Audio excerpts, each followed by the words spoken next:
offer changed his life. The devil offered him a deal that El Charro could not refuse. He offered him an insane amount of money that not even in 2 lives he would be able to spend, but only one thing in return: El Charro's soul. Well, El Charro accepted the offer without any hesitation, and soon he would live the lavish lifestyle that he always dreamed about. But as the time went by, as his youthful years were coming to an end, soon the devil would come to collect his side of the deal. El Charro grew tired of this lavish lifestyle that he desperately once wanted. But to the devil, a deal is a deal. The devil reappeared to El Charro, reminding him of that deal that they once made long ago, leaving El Charro mortified of what was to come. He tried his best to hide from his debt collector. Sensing his impending doom, he fled on his best horse under the cover of darkness, carrying little more than the gold coins in his pocket, in hopes of no one finding him. Realizing what was occurring, the devil reappeared to El Charro and his horse with the intention of finally collecting his debt. The devil confronted El Charro, making it clear to him that he would have waited until his death to collect, but due to his actions, it left him no choice but to collect his soul then and there. This time, El Charro Negro had no place to run or hide. Before he could say anything, his flesh began to disappear, the moonlight shining upon the bones that were left. The devil said to him again, "I see that your horse is faithful to you, so it must be cursed just like you and condemned to accompany you on your journey to hell. Although from time to time, I want you to do something for me. You're going to charge my debtors. If you do your job well, I will let the man who accepts the bag of gold coins you bring take your place." So El Charro Negro was condemned to suffer in hell, and only to leave to collect those who had debts with the devil, with the only hope of one night finding a man that would accept El Charro's offer, taking the place of El Charro, so both El Charro and his horse can rest in peace. So that was the version of La Leyenda de El Charro Negro that was told to me. So let me know down below your guys' versions. But as I mentioned before, there have been many sightings of El Charro Negro in rural parts of Mexico. It has been rumored in Tonacintla, San Isidro, Mexico, many people have encountered El Charro Negro in a specific tree, in a pirul tree. Not sure how to translate that, but it's a specific tree that he appears at 12 in the morning. The people of the town recount a story that 40 years ago, a man had an encounter with El Charro Negro. El Charro appeared to this man and offered him money, but after this encounter, the man became insane. Se aparece el charro negro. Mucha gente de aquí de San Isidro la ha visto. La tradición cuenta que el charro se aparece en un árbol de pirul. Este charro tiene su lugar de origen, que es más aquí atrás, que se llama en un árbol del pirul. Y ahí lo pueden encontrar todos los viernes a las 12 de la noche. Aproximadamente hace 40 años, un señor tuvo un encuentro con el charro negro. Le ofreció dinero y dicen que enloqueció. Porque un vecino de acá también dicen que el charro le dijo una ubicación de donde había dinero y que fuera a rascar, que él fuera a rascar y que le iba a entregar los barriles que él quisiera llenos de dinero. Pero el señor se volvió también alcohólico y, o sea, no se explican por qué él incluso se fue de aquí, ya él ya no radica aquí, no saben si ya murió, si sigue viviendo, por lo mismo, se volvió como loco. Actualmente, cerca del árbol de pirul se encuentra una casa en la cual suceden eventos extraordinarios. Bueno, los vecinos aquí creen que escuchan ruidos o no sé, o han tenido experiencias. La cuestión es que venían a rentar, estaban unos 8 o 15 días y se iban. The YouTube channel Munra Vlogs, hopefully I'm pronouncing it right, I'll leave their channel down below just in case, but they did a paranormal investigation at a cemetery in Mexico, and they captured on camera what they believe to be El Charro Negro himself. Take a look. Güey. ¿Quién eres? Te están hablando, güey. Aquí por la casita rosa, güey. Aquí por la casita rosa, güey. ¡A la madre, güey!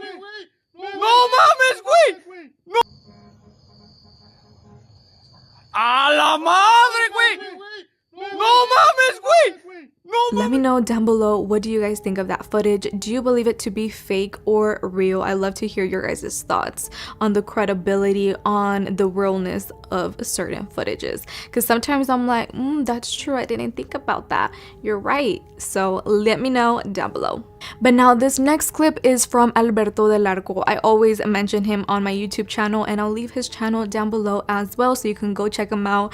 But he posted on his channel of a video that his subscribers sent him that they believe they captured El Charro Negro as well. Now this one was very eerie. Let me know your guys' thoughts.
I'm not going to lie, it was difficult to see the outline of the sombrero, the silhouette, but with turning up my brightness on my phone, I did get to see it. Were you guys able to make out the outline? But what do you guys think? Do you guys think it was El Charro Negro, or do you believe it to be a hoax in general, or maybe it was a spirit of an ex-owner, a worker that is taking care of the horses? I don't know. What do you guys think? But now I think it's a good idea to read my subscribers' encounters of El Charro Negro. So let's just begin. So starting off with our first story. Hi Daisy, my name is Giselle, and here is a scary but true story. A long time ago, my grandpa was at work. It was late at night, and he had to get home before it got more late. Since he had no car, he had to walk home. It was dark outside. The only light was from the moon and stars. As he was walking, he had a feeling that something was behind him and following him. He got uncomfortable, and then he finally decided to turn around. When he turned around, he saw a man on a horse. The horse had no legs, and the man didn't have a face. Instead of a face, the man had fire. It was El Charro. My grandpa got scared and ran home as fast as he could. The next morning, my mom woke up and she saw my grandpa and grandma and my great-grandma and great-grandpa sitting down talking to my grandpa and giving him remedies because he was trembling from how scared he was. Now, let's move to our second story. Hello Daisy, I have a lot of scary stories that did not really happen to me but people that I know. I do have some scary stuff that I have experienced, but that can be for another time. This story happened to my grandma back in the early 90s before I was even born. My grandma lives on a small ranch in Jalisco, Mexico, and this happened to her at night. It was 2 in the morning and she needed to go to the restroom. Around this time, dogs were howling, which is not common in the ranch unless the dogs sense fear. When my grandma came out of the restroom, she heard footsteps outside her patio door. So she opened the little window on her patio door and she saw a tall man dressed as a charro walking down the dirt road. My grandma says that when the charro passed the door, she felt chills and she went back inside. The next day, someone in the ranch passed away. My grandma was shocked to hear that someone died the night after she saw the charro. In the Mexican legend, El Charro Negro is believed to be the devil himself. So I believe that my grandma saw the devil that night. I would also like to mention that it happened to her the second time. This time, she did not see the devil, but rather heard a wooden casket carriage. And that also means that someone will die the next day. And to her surprise, someone passed away again. This time, it was a young boy. I can't believe that the ranch that I like to visit has a dark, creepy past. Now on to the last story. Hi Daisy, I hope you're doing well. The story that I want to share with you happened to me when I was 10 years old when I lived in Guadalajara. A little brief backstory, I unfortunately had no parental care ever since my mother passed away. After her passing, I lived with my older sisters who were teenagers at the time. They used to leave my little brother and sister and I home alone at night while they would go out with their boyfriends. We did not mind being how young and naive we were at the time. We used to play with the neighborhood kids, but unlike us, they had parents who gave them a curfew, leaving my little brother and sister and I to be the only ones outside.